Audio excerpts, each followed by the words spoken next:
Hello, my name is Roy Simpson, and I am a professor of mathematics at Summers River College in Sacramento, California. And this video is in response to a question I received from one of my students about finding the radius from a volume of rotation, from a volume found by rotation. And this small, short little video will just talk about how to find the value of the radius, whether you're rotating about an axis or a line, and whether you're using the disk washer or the shell method. Doesn't really matter, actually, but this is all for Calculus 2 students. And it all stems, the method you should be using stems just from the idea of distance itself. So I'll start the talk using this idea of distance, but only really talking about distance from a central point, some point, to some other point in space, but the other point in space will just be either horizontally or vertically away. So I'm not going to worry about distances diagonally or any other dimension, just horizontally or vertically. So let's go ahead and I'll draw out another point here, this point that's horizontally so many units to the right. And I'll label that point Q, and I'll label the very first point here P. Now, how would I find, now imagine that this exists, by the way, in our traditional XY coordinate system. In fact, let me go ahead and throw on a set of axes here just so that you can kind of play along with this at home. So here I have an XY axis. How am I going to find the distance between those 2 points? Well, the idea really traditionally is that you will take the one to the right and subtract off the distance, find the distance by subtracting off the x value of the one to the left. So really it'd be like most people think it's Q minus P. You're subtracting off their x values, but that's the idea. It's the rightmost minus the leftmost, right? If you do it the other way around, you'll end up with a negative value, and you don't want the negative value. So you can either use absolute values, or you could just say, listen, rightmost minus leftmost. So rightmost minus leftmost. Okay. Now, let's pretend for a moment that instead of finding the distance from, oh, by the way, I should write this as the distance from P to Q is equal to the x value for Q minus the x value for P. All right, there we go. So let's go ahead and instead throw a different point in there. And this other point, I don't really care where it is as long as it's to the left of where P is. I'll call this point R. Okay. And the distance between those 2 points. Well, again, the distance between those 2 points is the x value for P minus the x value for R, not the other way around. Because think about it. If R has an x value of -2 and P has an x value of 5, let's say, and I did the x value for R minus the x value for P, I'd have -2 minus 5, which is -7. That's not a distance. So that's bad news. You can't do that. So instead, to find the distance between P and R,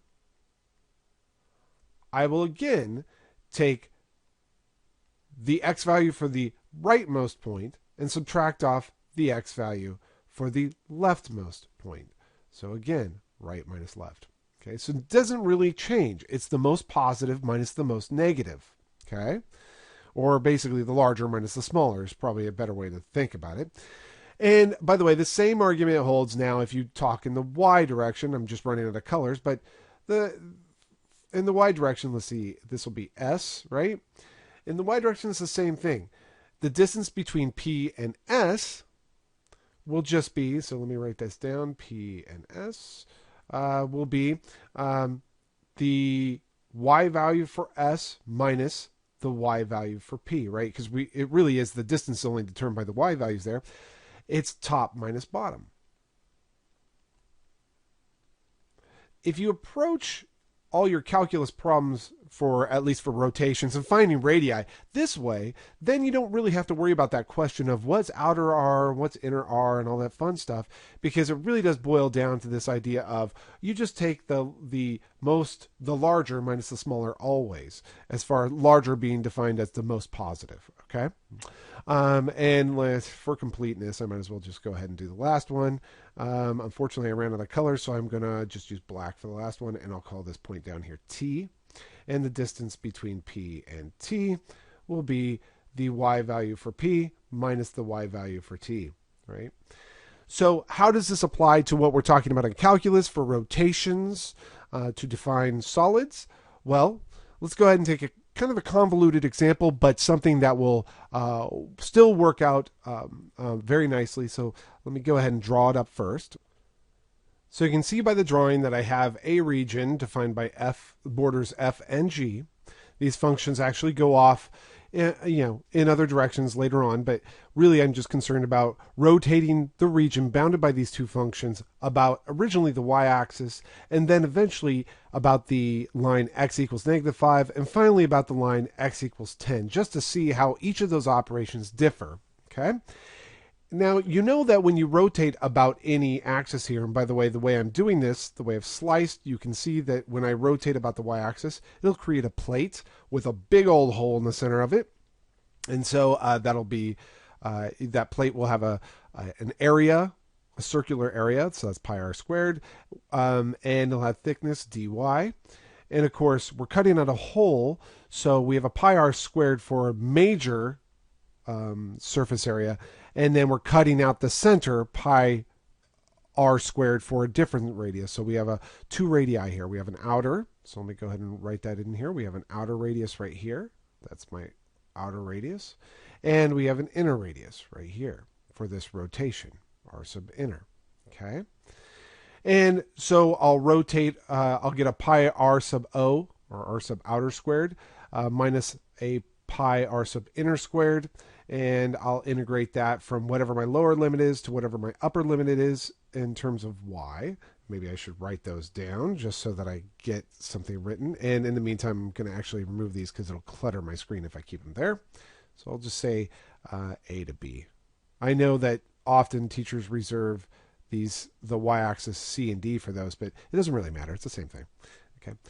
And so in this case, I'll integrate from y equals a to y equals b of, and then I'll pull the pi out, because you guys should already know this idea. It's the outer radius squared minus the inner radius squared, and the idea here is to find out what those outer and inner radii truly are. And for this, I need to kind of mention a couple things, that the leftmost edge of that approximating rectangle has an x value, and I'll call that x value x sub g, because I'm going to relate that x value to the function g. And the rightmost portion, or the right side of that approximating rectangle, lands on the function f, and that has an x value, and I'll just call that x sub f. Okay, so in other words, it's the x value for the function f. The reason why I'm going to do that is because this integral is going to be taken with respect to y, right? Because we have horizontal plates. And so when I do this, it's going to look like I'll be integrating with respect to x, but I shouldn't be. Okay, so this is y equals a to y equals b. The outer radius here that you can see is just going to be the distance, again, from the central axis of rotation all the way over to this rightmost edge. So again, it's the most positive value minus this value. That's an x value of 0. So you could always think of it that way. You could always actually build these up this way. The radius is just the rightmost point, x sub f, minus the leftmost point on this rotation, which is 0 squared. And then now let's do the inner radii. The rightmost point of this inner radius is x sub g. The leftmost point is, again, 0, x equals 0. So x sub g minus 0, and we'll square that, and that's with respect to y.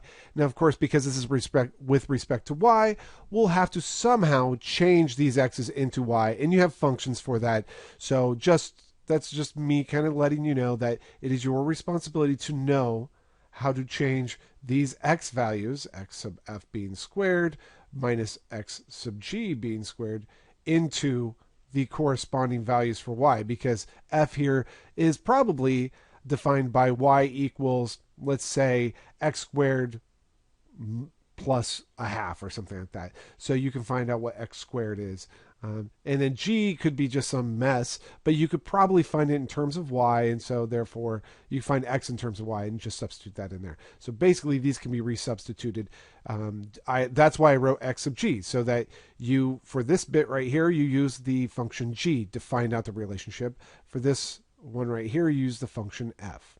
Okay, so that's the simplest case. All right.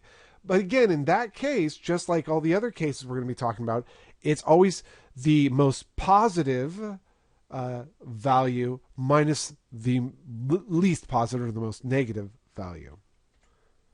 Now, note I left the integral there because I'm going to be using that same concept. If I want to rotate about x equals -5, again, it's just going to be pi times r squared, right? You have a disk that's rotating around, or a washer. Some people like to call it a washer, but you have this green approximating rectangle that rotates around this central line, which is the axis of rotation. And when you sweep that out, it creates a disk. And it'd be a solid disk, but we are going to also subtract off that inner disk, so that's where, again, that minus sign. So it's exactly the same setup here. It's just, again, finding the outer and inner radii are a little bit of a job here. Not very much, though. The outer radius for this, so let's go ahead and look at this. The outer radius is the distance from here all the way to the right-hand edge. And so here's an easy way to do it. Just take the rightmost point, which is x sub f, and subtract off the leftmost point, which is -5. Okay, so it's again right minus left, just like I had in the previous screen. I think that's back here. Yeah, right minus left. Same idea, okay? So that's all I was doing there. And then the inner radius, same idea, right?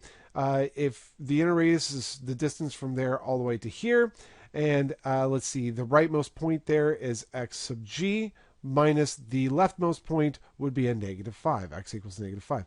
So in the outer radius is going to be x plus 5. The inner radius is going to be x sub f plus 5 is the outer radius. X sub g plus 5 is the inner radius. And again, there's a relationship between x for the function f, and there's a relationship to find x for the function g to find y. Okay, so in both those you can find y. All right. So that's how you do it that way. The last way, let me kind of remove these here. I think I can only remove so far, so let's see how far I can remove. Oh, I can't remove very far.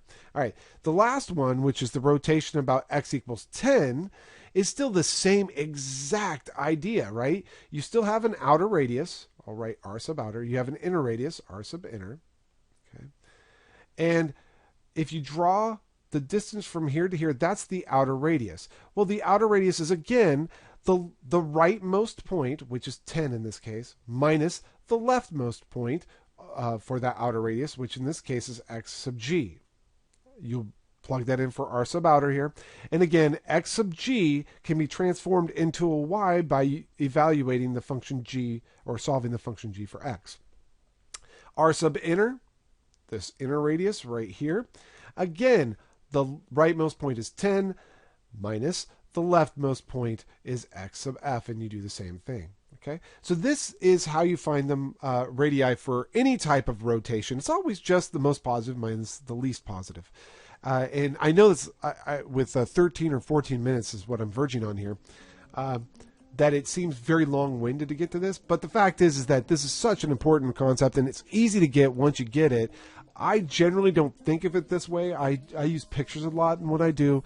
But if you need some type of method, I suppose, to always have it work for you, this is it, right? And so it's just the most positive minus most negative, and that will give you the radii.